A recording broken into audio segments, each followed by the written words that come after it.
Solara, thanks for joining me on the Life Athletics podcast. Oh, thank you for having me, Nick. Oh, it's wonderful to be here, and I'm excited to play and to flow together. Me too. Before we get too far into it, for those of our listeners who don't know who you are yet, who are you and what are you up to? Who am I? Man, that's quite a question. So, well, the infinite creator. So we'll start there. And I am Solara Rose, and I'm an energy expert and psychic advisor. So I support people with embodying high frequency flow state. So the glory and the beauty of this that I absolutely love is it's really not about accessing flow as a state or a spontaneous experience or even a conditioned experience, but one that we live and we embody. So that's so much fun for me. I also work with virtual reality creation, manifestation, magnetics, new paradigm wealth creation. So it's a lot of fun, just how to play the game of life and how to just thrive in the flow of super abundance. So a huge aspect of what I share and I teach and I explore with people is the complete shift into absolute abundance in every single area from the inside out. I absolutely love that. And I think it's such a great distinction. And I think it's really, in my idea, and we were talking a little bit about this, we have some overlap in the work that we do. Unless we embody who we want to be, I find no strategy seems to actually work over time. Mm-hmm. And so I think it's such an important thing to say, okay, flow state's not just some tip or technique that you can get to every once in a while. And I think we can every once in a while click into something, but if we want it to last, we have to be it. And yeah, that's just my take on it. So let's talk about that a little bit in terms of embodiment. What does that even mean, and flow from there? That's gorgeous. So, I jammed on this last week during an interview, and I just want to bring it up again because flow is it's defined as an optimal state of consciousness where we feel our best and perform our best. And so to me, embodiment, the way that I experience it is feeling our best all the time. So that's the primary aspect of this that I would say is, what do we need to do in our lives to maximize our health, our relationships, our mind, our energy, our physical body, our business, our service, our creativity, all these different areas, so that we constantly feel amazing. So much of this really embodiment to me has to do with biology, physiology, and that's so unique to each of us. So it's really, to me, it's about looking at what is our connection to source first and foremost, because I think that it's easy to forget that, especially in our beautiful, fabulous, busy modern world, that we have this glorious connection to the expanded dimension of who and what we are, and that we can speak to that intelligence, invoke magic via our connection to that intelligence, and that the answer is always yes, and it's always there for us. And I think that kind of spark, that awareness and knowing that is like a foundational piece to the puzzle, is having that connection and then doing everything on our end to maintain and sustain and embody that connection. So it's kind of like, it's fun because yours is sports athletica or life athletic. Life Athletics. Life Athletica. It's a glorious name. Glorious, because it's really what it's like. And I kind of call it extreme source sports. So it's like, what can we do to maintain that sovereign connection to source, and really just looking into our own lives and maybe recalling the moments or the days when we were super fluid and fully alive and lit up and inspired and turned on, and how did we cultivate or create that state, and can we continue to zone in on that and figure out what that is for us so that we can live it and be it and enjoy it. So I feel like this is going to be one of those fun interviews where I want to go in 18 different directions after you say something, because you bring up so much. So I'm going to try to parse through this a little bit. I did a 2-day empowerment workshop recently. I was brought in to speak to a yoga teacher training, and I was part of that experience, and that was fun. But what's interesting, what came up here, is when I started talking about living what I call a full yes life. So similar to like your highest self. Like if you just lived a life where you said yes, and I choose this to every aspect of your life, what would that even look like? And what came up, and then what comes up often with these discussions, people bring all the reasons why not. Mm-hmm. Or it'll trigger some sort of like, that sounds like a lot of work, or the difficulty that it would be to be our best self all the time, because it seems that people put a lot of pressure on themselves when they think about being their best. And so I'd love for you to talk a little bit about what it is to click into your best self and how natural it actually is, and not just a lot of work and effort, and beating ourselves up for not being better.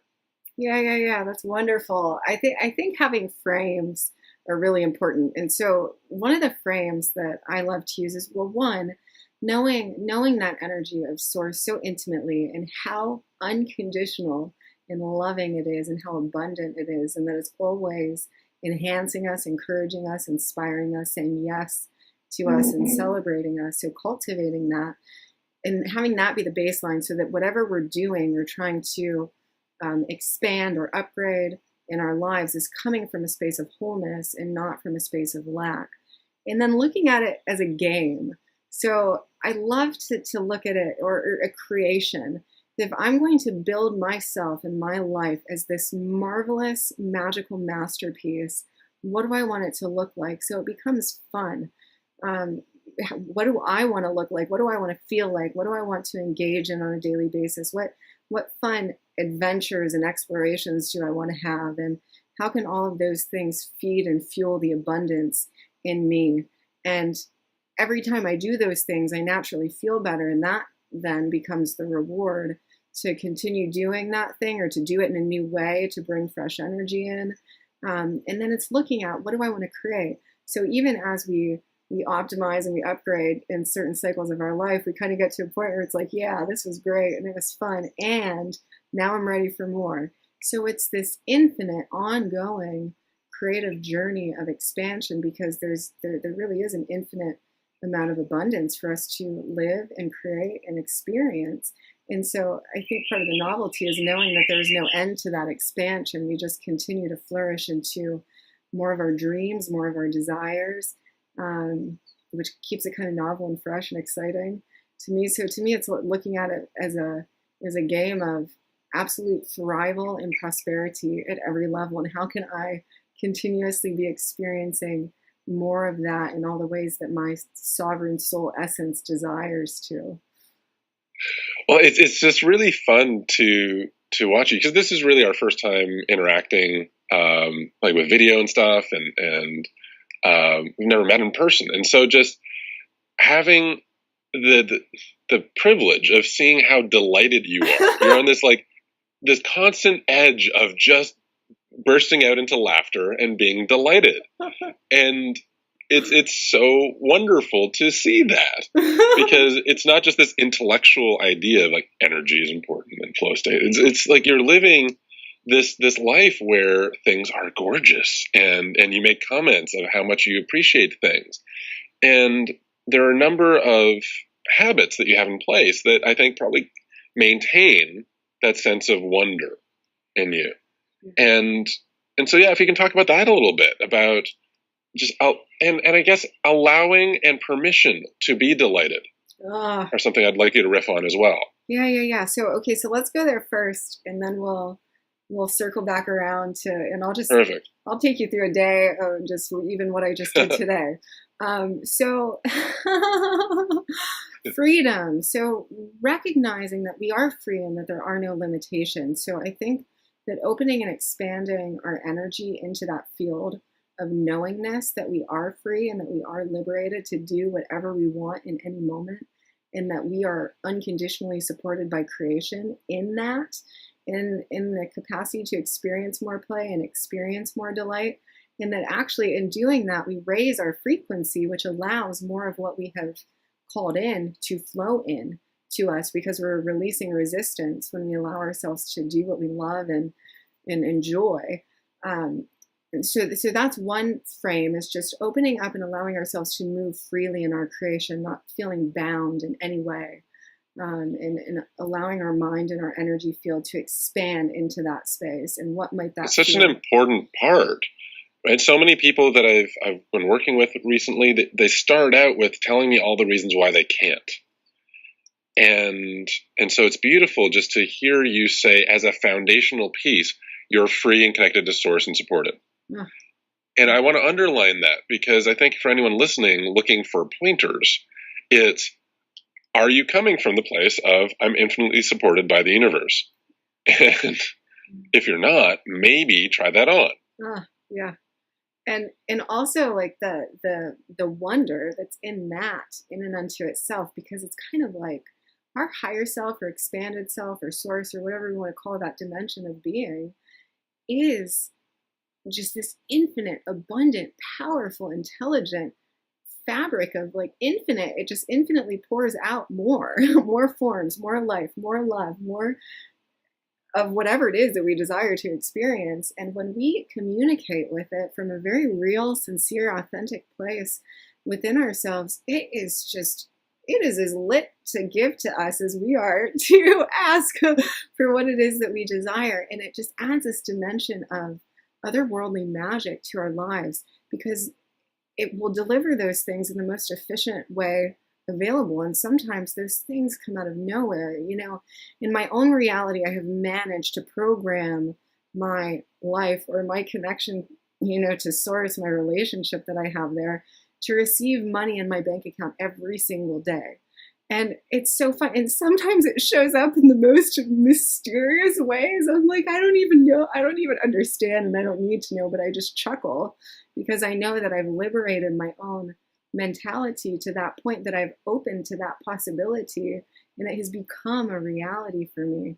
And so the more that we practice and try on these different frames and belief systems and see that they work, and we can trust our connection to that power, it's almost like having a magical genie or a treasure chest of unconditional love and riches and wonder and glory at our fingertips. And all we have to do is communicate with that energy. And then, of course, listen to the inspiration that we receive also to act and play and create in our own, you know, our own creative journey, our own performance, our own, you know, life experience.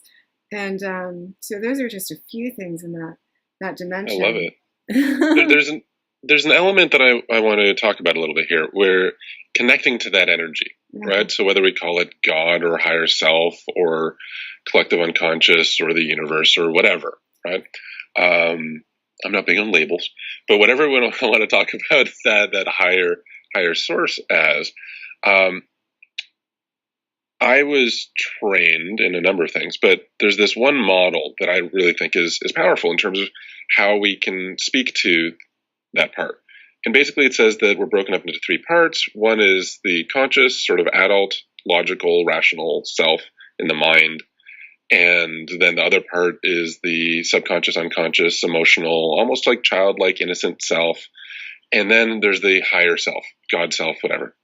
And the pathway is the conscious mind can't speak to the God self. It's like all of these myths where people try to stare at the face of God, they go insane or go blind. It's too much. And yet the subconscious can. There's the innocence to that part of ourselves. And so the pathway that I was taught was to load up the subconscious with as many requests as possible and then just release. And it can talk to God. And if you allow yourself to be still, I think this is where meditation brings up so much for people, but also golfing, or the best ideas for a lot of people come in the shower, just something where your mind is in a different place than the usual busyness, then that inspiration to source can come through. So that's the model that I was taught, and I wanted to share that. But I'd love for you to either, just talk about that a little bit. How do you connect to that source and hear the voice of God? Yeah. It's beautiful. That model, I really appreciate it. And what's coming through for me is I want to offer a simple and genuine opportunity to anyone who's listening who this resonates with. But it's and this is great for developing relationships too, because it literally is a relationship. And so it's, do we go through all of those steps to connect with the people that we love, or do we show up genuine, real, our whole self, our whole being, and just have a real conversation? And what I have experienced is that the more genuine and real I am, the more rapidly things actually show up in my reality. So I think that establishing that connection, and another thing that's coming through is constant contact. So it's like I'm in, union with that energy throughout the day. I'm like, okay, so I want to create this thing. Like, what's the best idea for this? And I'm just in that connection and in that flow. And I'm always getting answers and ideas. And on a more metaphysical and scientific level, I've tapped into some of the elements of what that energy is and what consciousness itself is, and how it redirects and rearranges itself to support us in our reality. But I think that the main thing to know is that it can be as simple as establishing a real relationship and having that connection, whether it be conscious, subconscious, super conscious. That's the dimension that I like to tap into, is super conscious, where we're living in that yes reality all the time, and we're in that flow. But you can just ask, and you can just talk, and it will listen to you and love you and receive you and respond. So that's my main frame. Yeah, I love it. Some of the work that I've been doing myself internally and with some clients, but really mainly with myself lately, is looking at different aspects of inner archetypes and then inner elements of myself. So like an inner man, inner woman, inner child, inner parents, and personifying these and having actual conversations and relationships with these. And one of the things I realized was that these different aspects of myself had different love languages, different ways that they needed to be seen and heard. And so, I mean, it sounds a little bit crazy, but I've been on my scooter here in Bali on long little trips, going to waterfalls or whatever, and having dialogues with these different aspects of myself, right? And realizing that my inner man wanted to hear certain things from my inner woman, my inner child wanted to feel certain things from my inner man or inner woman, and just letting the different parts bounce back and forth. But having source introduced as something to have a relationship with is really exciting. And then immediately my brain said, okay, well, what are the love languages of source? Maybe all of them. And yeah, how do I actually give back? Not just be like this constant ball of need and demand, right? How do I have a relationship? Mm-hmm. I love that introduction. My brain just kind of expanded as you said that. So I'm excited to play with that. Yeah, that's so beautiful. And I love my soul was just lighting up when you were sharing about going into all these different dimensions and aspects of who you are, and just playing with that and cultivating those relationships. It's beautiful because, we all really are all manifestations of all that is. And so it's this beautiful dance we do with all these glorious parts of who and what we are. And that's always shifting and changing and transforming and evolving. And it's beautiful. Well, it was interesting just to see how my relationship to self altered when I started doing this, and especially when I connected or reconnected to inner woman. A few people had mentioned like doing inner feminine work, and it's like, oh, I'm plenty emotional, thanks. I had this like barrier to even understanding and looking at that as a concept. And then someone who was a Spanish speaker, primarily, first she said inner woman, and I don't know if it was a language thing but all of a sudden it was personified, and there was this character in my head, and I realized that I wasn't treating her as I would treat women externally. And so all of the honoring and respect that I was brought up to give to women, I wasn't giving to myself.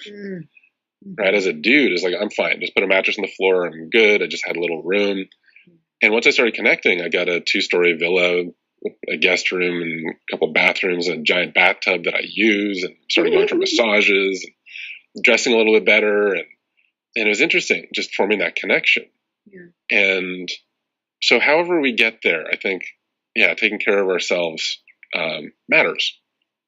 Yes. Thank you. Thank you. Thank you. Thank you. And it just melted into my heart when you're saying that, because that's such a prime piece. And I think for those of us who are givers, and it's our natural inclination to want to give and to want to support and to want to embrace, is to give that same embrace, truly an embrace, to ourselves, and to really celebrate and honor and nourish and take care of and speak to with love, because it can be so easy to get caught up in that outpouring and not remember to come back in and really feel that embrace, and really ground it in. So thank you for bringing light to that, and thank you for doing that for yourself.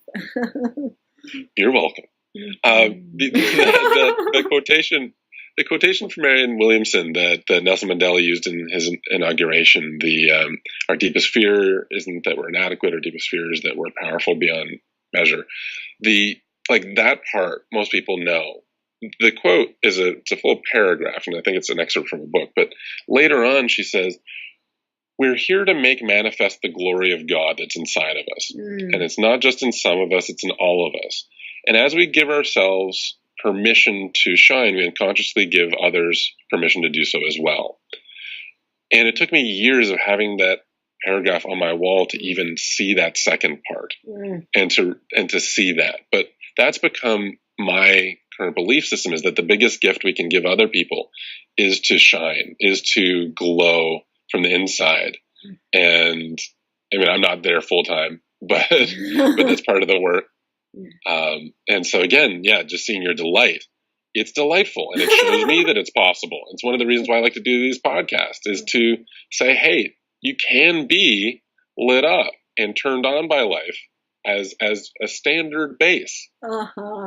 Yeah, and as our natural way of being, and who we are and what we have access to. And it was just, when you say it again, exquisite. When you were reading that, I just had chills throughout my whole body, because that's it.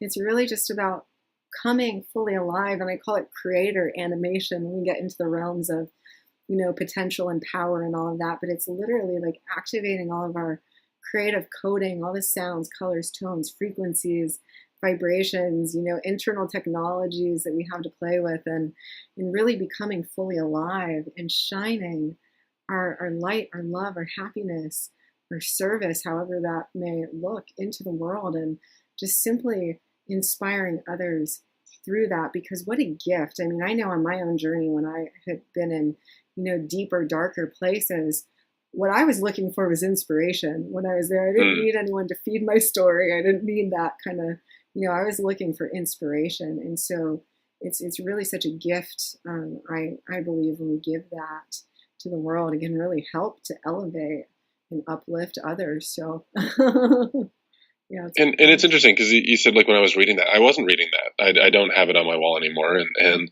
And what's interesting to me about that is, when I had it on my wall, like when I was living in South Korea, it was by my kitchen sink. I couldn't see that part, even though it was printed and by my kitchen sink. So every time I did dishes, it was there. I couldn't see that aspect until something clicked and I read down into the paragraph. And then it just became part of me. And it's so interesting, I think, that when we're ready, when we allow aspects, they finally land. So even though, again, the message was there in front of my face, literally, I couldn't see it, and now it's just part of me. Yeah. And I think it's that permission stuff. Okay, so a part of me is still very practical, like masculine yang energy, and so I like to go through structure. And you mentioned something in terms of physical energy, and there's a book that I love called The Power of Full Engagement, and they talk about 4 different energy pathways. I don't know if you've read it, but they talk about 4 different types of energy, and the base is physical. And so, I would love for you to talk a little bit about the importance of taking care of our bodies so that we can thrive in terms of spiritual energy, and like emotional energy, mental energy, and the importance of that in terms of flowing. Yes. So the physical body is absolutely primary to everything else. And so really, depending on the level that we go to with this, because I am able to see a frequency and vibration. So I go all the way down into the molecular level of things and the cellular chemical level of the body. And it's really important to, in my experience, what I have learned through my own deep healing and cleansing process is that the energy in the body needs to constantly be being recycled and renewed and refreshed. And so there's an element of purification here too, to kind of start off with. So you can kind of kick it off with, I like to do juice fasting, water fasting, coconut water fasting, or if you're not ready for that step yet, even just adding in some fruits and vegetables to the mix, but really getting our system primed to run really high frequencies of, clean energy and light. And how long do you fast for, and how often? Okay, yeah, that's a great question. So I typically, if I want to do a complete reset, the immune system reboots itself completely in 3 days. So that's what I'll do if I want to do a whole system reset. And I regularly intermittent fast. So I'll do juices and smoothies until about midday, in which case I might have like a big scoop of raw nut butter and some honey or something, and then I'll have a full dinner at nighttime. But I'm also huge on everything organic, fresh, raw when possible. So I'm like in the superfood lane.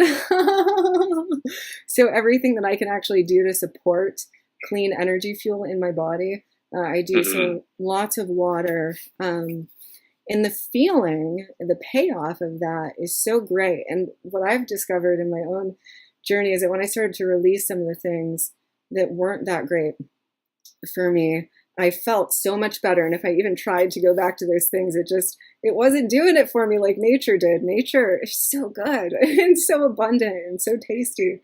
So that's, one of the things with free energy in the physical body is it's important to be able to receive those frequencies and to really actually embody them. And then movement is so important. So every day, lots of movement.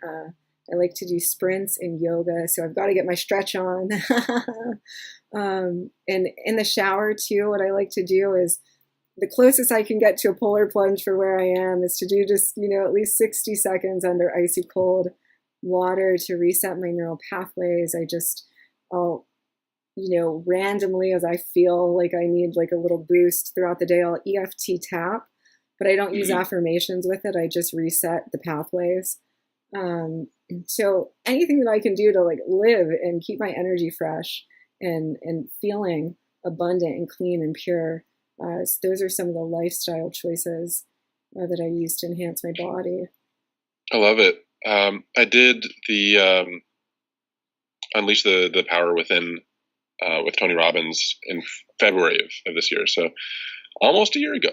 And they talked a lot about hydration. So when you talked about how much hydration is important, and what was interesting was, I don't know whether this is like actual science or just pseudoscience, but they talked about how water is conductive, and so electricity can flow through it. And so we want energy in our bodies. The more hydrated we are, the more energy will flow.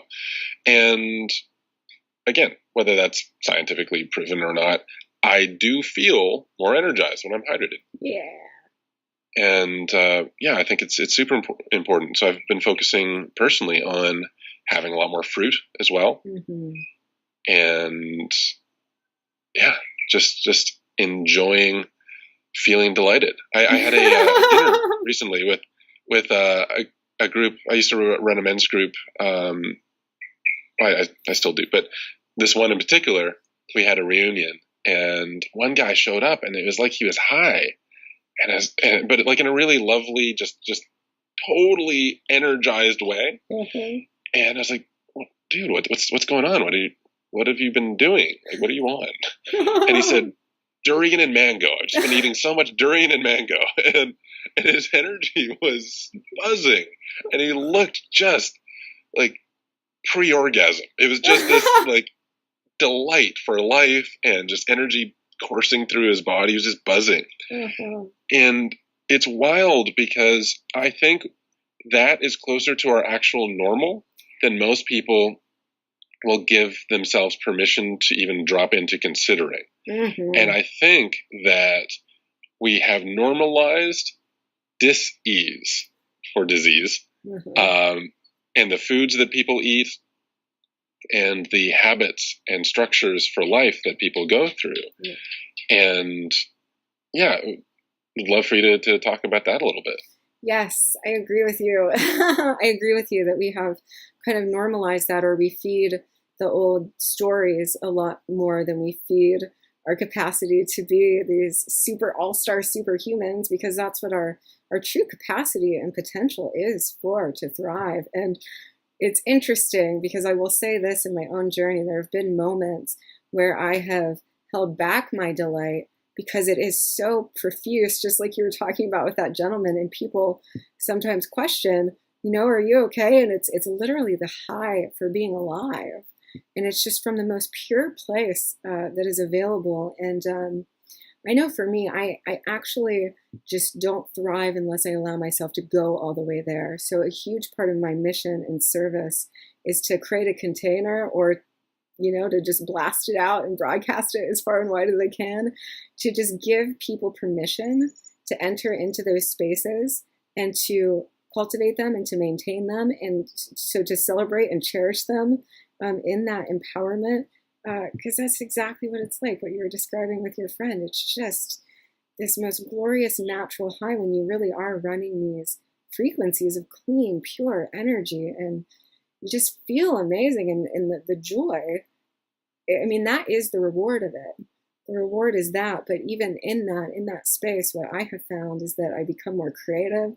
I become more compelled and inspired to take action and to do things that I love. And so the other benefit is people actually having the energy to do everything that they desire. And I think part of the old paradigm, or some of these old frames that we still carry or that we feed, is because a lot of people don't have the awareness to hold these high frequencies, or don't know that it's a complete possibility to maintain and sustain them permanently in their lives.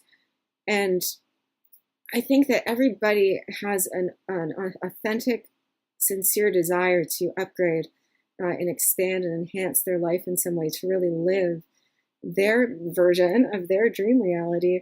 And a huge component is that a lot of people just don't feel like they have the energy for it, which is why I think that the energetic realm is so important, because it's getting that fuel first and getting nice and anchored into it so that people actually feel inspired to live their dreams. So yeah, I think it's definitely celebrated a lot more than I think our natural state is, and I would like to shift that on the planet in a really big way. I think it is our natural state to be alive. I mean, like, we have life, and to feel alive, I think is normal, and it's part of us. And when you said that there have been times in your life where you've held back because of, and you didn't say these words, but I'm going to project fear of judgment. Oh, yeah. And what other people think, and it comes up a lot with clients and with friends and with myself. So just to be like honest and vulnerable, I've bumped into this with myself in big ways, where a number of times through my life, I've eliminated things that made me tired. So alcohol, right? I stopped drinking years ago. And one of the excuses that I used to get people in my life to just stop trying to buy me drinks was to say, oh, it makes me tired, and I have things to do in the morning, so thank you, but I don't drink. But then I realized that as I eliminated certain things that made me tired, I would find new things that made me tired, almost as though I wasn't comfortable being energized. Like, I didn't know what to do. And I've spoken to a number of friends who had the same thing, that it was almost fearful to be buzzing that much. A friend of mine described it as like riding a dragon covered in explosives into a volcano. He just felt like it was going to be this explosive thing if he allowed himself to be fully energized. Mm-hmm. And so there was this normalization of some type of exhaustion. Didn't matter where it came from. Mm-hmm. And it's something that I've been trying to unpack, because I like being lit up, and yet there's been something holding me back. Mm-hmm. And I'd love for you to talk about your experience seeing other people hold themselves back, and whatever comes up. Yeah, this is gorgeous. So, well, there's a couple things with the energy. So I'm being drawn to the original, when we were talking about water and hydration and water being a conductor of electricity, that is true, and that is based in science. So I just wanted to affirm that, and thank you for bringing that forward, because it's so important. And the second piece is when we start literally being lit up and inspired and buzzing with this incredible energy, the fear, the deeper fear that we have is starting to one, live at that speed or that frequency consistently. So it's a question of, am I ready for this? Am I ready to live full on, full out consistently? And then another fear is actually receiving. So receiving our desires, receiving that much energy, receiving that much goodness, that much glory, that much light, that much power. So this is back to the Marianne Williamson quote, because when the faster our frequency is, the faster things materialize in the physical world. So the more energy is behind something, the more we start to just get flooded with all of these opportunities and experiences and manifestations. And so part of us, our brain goes, am I ready to meet that? Am I ready to actually live into everything that I have been invoking and calling in? Am I ready to be that active and alive and present and what was the other word that wanted to come through there? Engaged with my creation? Am I ready to really to do all of that, to meet all of that, and to go there? And so it's being fearful of holding that much power, to having that big of a glorious life and the manifestations that we desire. What do we do? And this comes up in relationships a lot, when people manifest the relationship of their dreams, and then they're afraid of it. Can I trust this? Can I contain this? Can I meet this? Am I good enough for this? So all of these things start to come up within us that has us revert back to the old pattern, but we can cultivate trust and continue to cultivate those frequencies, and that's a unique process for each of us. But those are some of the things that typically come up in those spaces. There's this image of Dorothy from The Wizard of Oz coming to mind, and I've used this one before, but it's the idea that Dorothy was wearing the slippers, the ruby slippers, immediately upon arriving at Oz. Mm. So she had the power the whole time, but she had to go through Oz to realize it. And I think so many of us are going through life waiting for, like, the idea of I'm not ready yet, or I'm not ready because, or I can't because. Once we drop all those things, I think what we realize is we're actually so much more powerful than we give ourselves freedom to be and credit. It might not even be us, but it's flowing through us, right? But it's like Dorothy. It's like, when do we say, "Oh, I've got this," and I can just click my heels? Mm. And I think giving ourselves permission to say, "Okay, well, I'm ready now. I might not be totally ready, but I'm ready to give myself permission now." Yeah. There's a couple of different things that are coming through as you're sharing this, and the first one, again, is that foundational connection to source. Because when we start to pulse those frequencies at such a high and fast rate, I mean, it's the speed of light. We literally are coursing more light in our physical body. And so we're coursing more of who and what we truly are at the expanded level of consciousness and creation through our own being. So we're starting to literally embody that dimension of ourselves.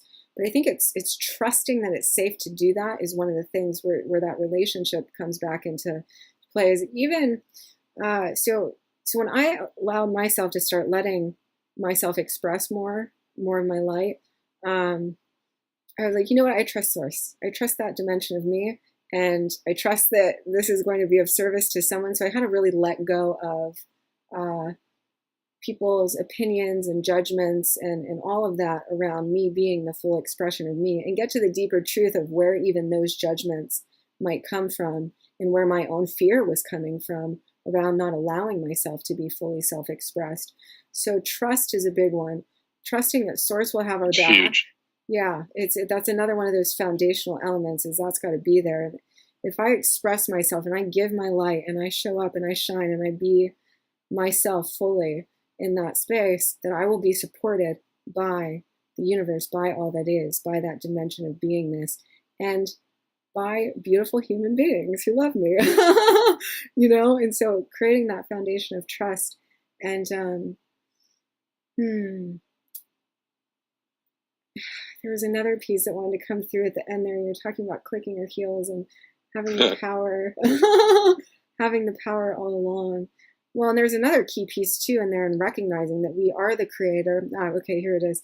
So our service and our mission to all that is and all life itself, really, it's important for that to expand, for us to hold that much power. So there's a dimension of there being a service to something beyond just ourselves. So when our focus shifts from just simply serving this dimension of we to serving the entire we open up to actually running high frequencies of the we through our body. And so I feel like a part of that journey is discovering that and going through those shifts as well.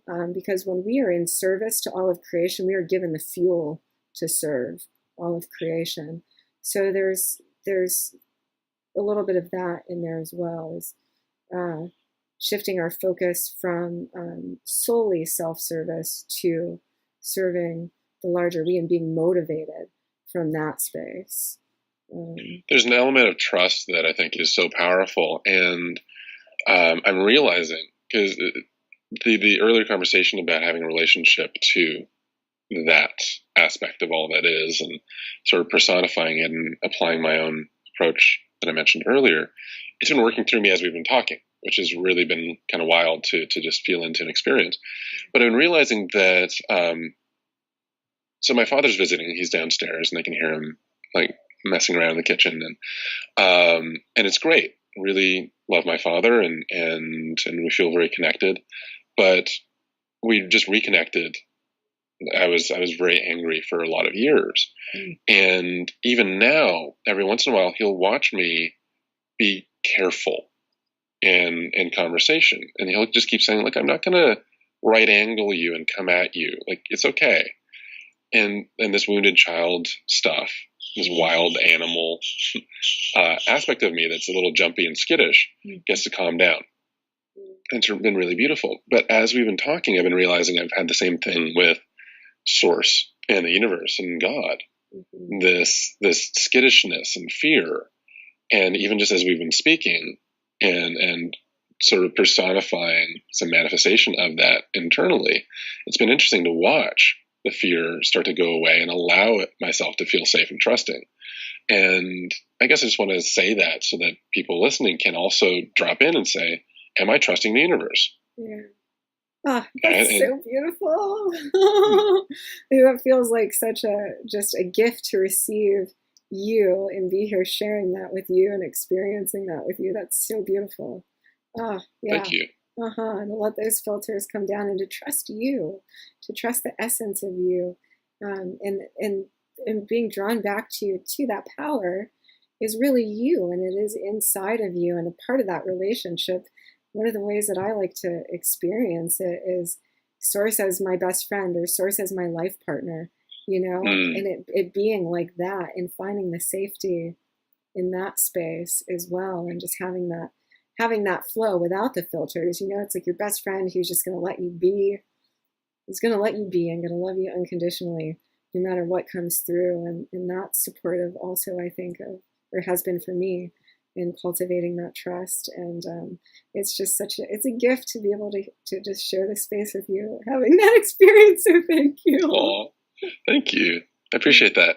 I do want to ask, right, around failure stories. I like to ask people about times where things didn't work, and So what did we get out of it, and how did we get out of it? So if you can drop us into a moment where there was maybe a struggle to connect to flow and abundance and all that there is, and a struggle that might have come up, and then how did you get out of it, and what did you get out of it? Yes. So, man, there's so many. And I think that, thank you for bringing this up too, because I don't speak to this enough, is that through my late 20s, my whole life was a series of really profound catalyst experiences. You know, those once in a lifetime moments that a lot of people have that were just so wake you up, raw, blatant moment of truth experiences that you change and you start living differently. I had many of those back to back to back. And so I've experienced a lot of abuse and trauma and turmoil, and have had to literally pull myself up out of the depths of those things. But for me, it came back to understanding my power to choose and to decide and to create and to consciously select that from moment to moment to moment, to really get honest with myself about where it was that I was in my life. So let me try to think of a real tangible experience. Oh, well, this is a great one, is for health. So I used to be 100 pounds overweight. So in my junior to senior year of high school, I was experiencing a lot of physical abuse in my life circumstances, and I had a challenging time digesting my emotions. And so my solution to that at the time was to find comfort through eating food, or to find some way to escape the reality of what was going on, or not feeling safe in my environment by doing that. And it actually got to a critical threshold where I couldn't keep choosing that for myself anymore. And I had to make a decision. And so I found a system that I knew I got results, because that was what was important to me, because I tried a lot of different things that didn't really seem to be having a rapid enough effect for me, because I like to move into things and create rapid results. And I knew a friend who was doing Weight Watchers at the time, and she had had tremendous success, and I saw it. And so I said, okay, let's do this. And I went into the program. I got all the materials that I needed to take that home and then live it on my own. And I did. And within the first 3 months, I had lost 50 pounds. And what that taught me was, the main thing that it taught me was, because I could eat more by eating whole foods. And so I released so much of the other stuff that I was eating to have whole foods in its place. And that in and of itself kind of taught me to eat differently as well. But what I did was I decided, and I went for something that I knew would be effective in my life, or that it would at least be effective to me, because there was some element of placebo going on, because I saw it be effective for somebody else. And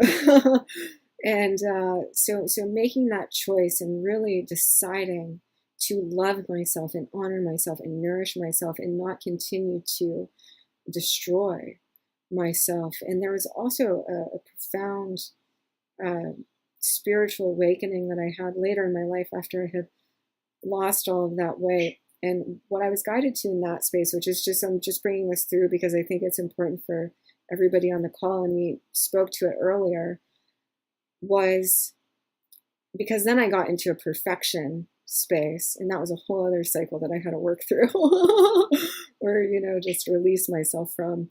And the message from Source that really landed with me, like the second half of that quote eventually landed with you, was that Source, I felt this resonate deeply in my body one day. Let everything that you do come from a space of self-love, and not from a space of trying to perfect or fix or solve yourself. But let it come from a space of love and nourishment and deep care and respect and reverence and honor, and play and delight in giving to yourself. And so those were major frames and shifts that I had to make in my own psychology to really to permanently shift out of some of those things that we've been talking to and speaking to during this call. So yeah. Thank you for sharing that story. Yeah. Yeah, it's quite the thing to believe into possibility. And so when you talked about how you saw someone else do it and therefore you believed that it was possible, I think it's such an important thing. I was talking to my father about this yesterday. So I was born with a concave chest, and I was the oldest person in Canada at the time to ever have the corrective surgery that I had. I was 22. Normally it's done in 8-year-olds. And I hated my body for the first 21, 22 years of my life. And that had an effect, right? And it was interesting that I would train, and so I'm the LifeAthletics guy, but there was a part of me that always said, I'll never be like that physically fit and attractive. Like, I'll never be like a Men's Health cover model. So I would constantly limit how fit I would get. I would get into pretty good shape, and then I would take a few weeks off of exercise and just sort of maintain this like okay state. And it was interesting just talking about that. And as I have allowed that, well, I look how I look, and it's not that bad. It's actually pretty good. And then just allowing myself to train a little bit differently. My body's shifting in ways that I really like, and aesthetically, it's shifting in some really fun ways, and just allowing that. Well, maybe I could look a little bit better than I was giving myself credit for, and that it's possible is really the main point. And dropping into possibility and watching where, I mean, it's so beautiful that you had someone in your life that you could say, oh, that's working for them, so it could work for me. Because I can't even imagine going into a process of wanting to lose 100 pounds. Yeah. And just step by step by step. I mean, it'd be like climbing a mountain where there's probably the sense of, will I ever get there?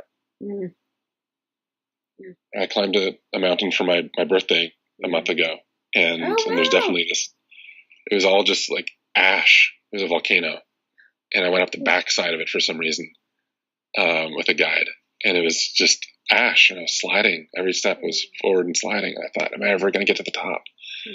Right? Is all this effort getting anywhere? So that's what I imagine, because that'd be a big, huge thing. So congratulations, and wow. Thank you. There were those moments when I would hit plateaus for sure.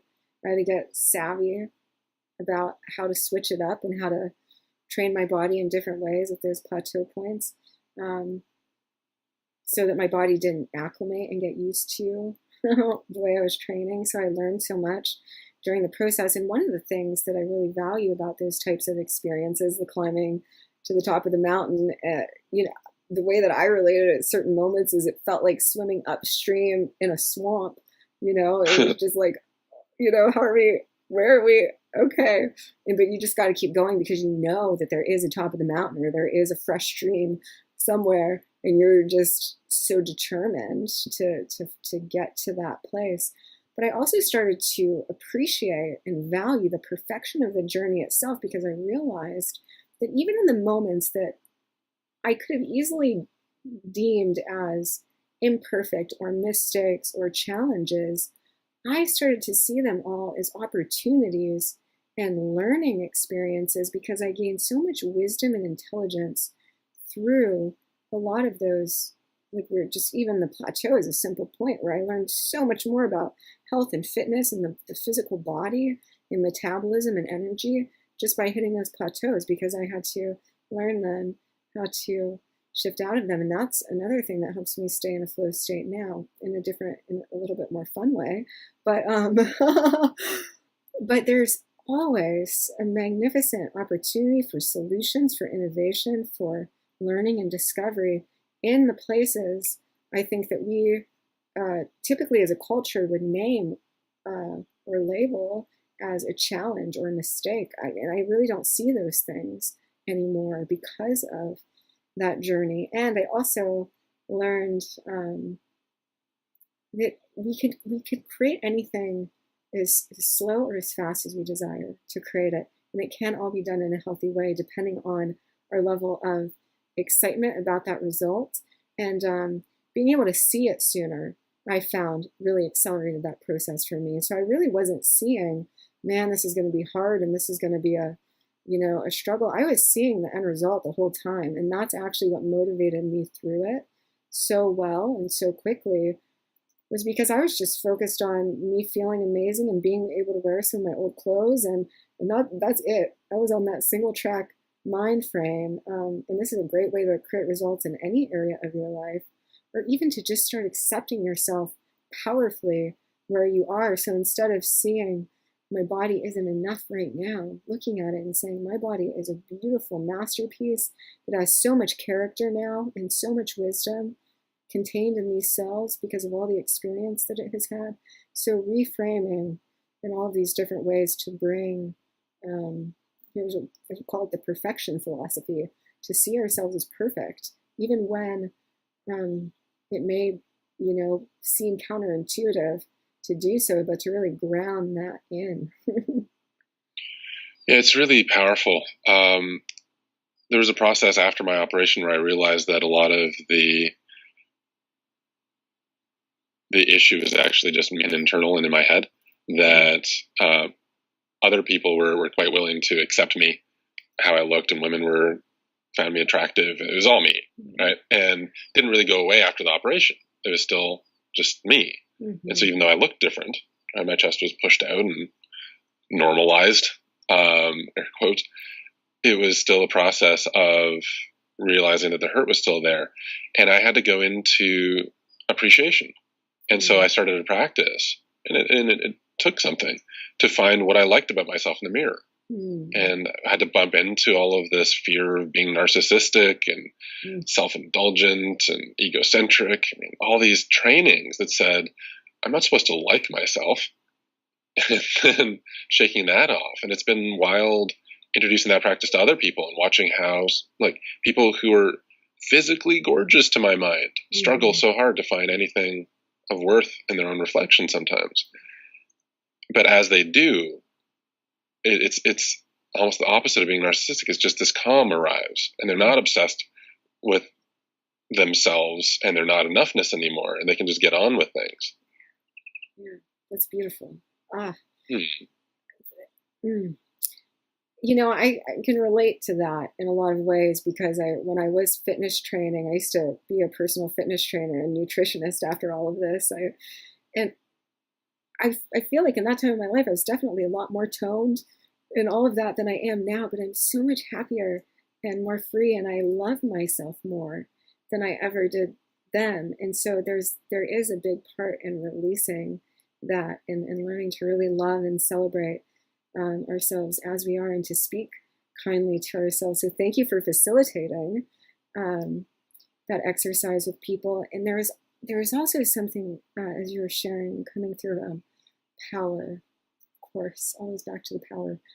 Yes, the power being within us. So one of the more metaphysical things about, or just even energetic things about the way that reality actually works, is that the way that we see ourselves and experience ourselves is the way that the world does. And that is another component of empowerment, because that really gives us all the power to shift everything out here by shifting what's happening in here and how we see ourselves and love ourselves and honor ourselves. And as we do that, we're also, it becomes more natural and organic to just give that to other people. But everything out here, it was when you said it's all you, or it was all me. And that's true. It's in the way that I see it as a seer is, I see reality literally as this massive, sentient, virtual, sacred technology. And all of the different dimensions of that technology, or the sacred geometry literally shifts every time that we shift our frame or our focus or our felt perception. And so we have the power to change the entire game from the inside. And so that was one of the other things that was coming through, or that I was seeing while you were speaking. Before I hit record, I made a comment that it's probably going to be one of those experiences where we get to an hour and I realized that I might feel like we barely scratched the surface because there's so much to you that I immediately knew would be fun to explore here in this conversation. And so that's happened. We're at time. And so as we wrap up, there's a question that I like to ask everybody, and then there's a wrap-up question. So I like to ask everyone, what's making you happy these days, and what are you looking forward to? Oh, this is glorious.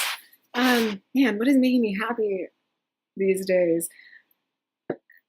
Being alive, feeling alive, just in every moment, feeling connected to whatever experience that I'm having, whether I'm going for a run or if I'm connecting with people that I love, or creating in my business and serving, or writing and expressing. So the energy of inspiration is what I'm the most happy about. Just feeling the energy of that and being able to experience it throughout all the different dimensions of my life. And I'm really excited, really excited about always my connection to source and the magic of life, but a program that I've created called Liquid Nirvana, Thriving in the Flow of Super Abundance. It's so juicy and delicious, and it's just about living our super abundant life from the inside out in all areas. And I love it, and I'm so thankful that I have the opportunity to channel this through and share it with people and to have fun with it. And the grander vision for that is to create an online course and really interactive video series that people can play with and engage with to make the whole thing just a novel journey that is fun and uplifting for them. And so, legacy, bringing that through into this dimension. Also calling in my life partner, although I feel like I experienced that so much with Source, I'm really ready to actualize that in the tangible physical world, to have somebody, just to be able to celebrate life with. So those are yeah. That was a lot of things. Well, it's just funny to follow that up with the next question, which is, where can people get in touch with you? And do you have any parting words of advice for life athletes looking to level up? Yeah, so you can connect in with me at Solara Rose on Facebook. That is also that's my personal and my business page. SolaraRose.com is my website. And you can always feel free to reach out to me personally at solarasofia@gmail.com. Instagram is Solara Rose, instagram.com/SolaraRose. And we'll have all the links there on the show notes page. So people go to lifeathletics.com and go to this episode. We'll have all that in the show notes as well. Beautiful. Thank you. Parting words of advice. Let me feel into this one for a minute. What's wanting to come through in this moment is to remember the masterpiece that you are, the beauty you are, the love that you are, the light that you are, and continue to cultivate and grow that light, that frequency of abundance and prosperity and wealth in all areas, and health and well-being and thrival in every dimension of you, starting with, your mind and your body and, all the practical things that you can do to just create your most opulent, high-powered, soul-powered, heart-powered you, and to stay with that, and to really savor the novelty and the beauty of your journey as it is unfolding, as you are creating yourself in your life every single day. So one of the big frames that I have that I love to share with people is shifting out of even transformation or self-improvement or any of that, and shifting into the creation journey, shifting into the journey of I am a creator, I am infinitely powerful, there are infinite possibilities, and I'm here to create my most abundant, flourishing existence. And so making it into that creation game, fun frame. Boom. Oh, amen. I love it. Solara, thank you for joining me. Oh. Thank you for your time, your generosity. And I've gotten a lot out of this conversation, and I'm sure that listeners have as well. So thank you so much. Yeah, thank you. It has been an honor and just an extreme delight, really, truly, to connect in with you. It's been beautiful to speak with you and really experience you and feel your energy, and to experience your vulnerability and sharing your truths and your wisdom and your story. So thank you for having me on. Oh, an absolute pleasure. And life athletes, remember, it's your life, it's your game. Level up. Yay! Yes, I had such a great time playing with you. Thank you. It was a pleasure. That was so much fun. So much fun.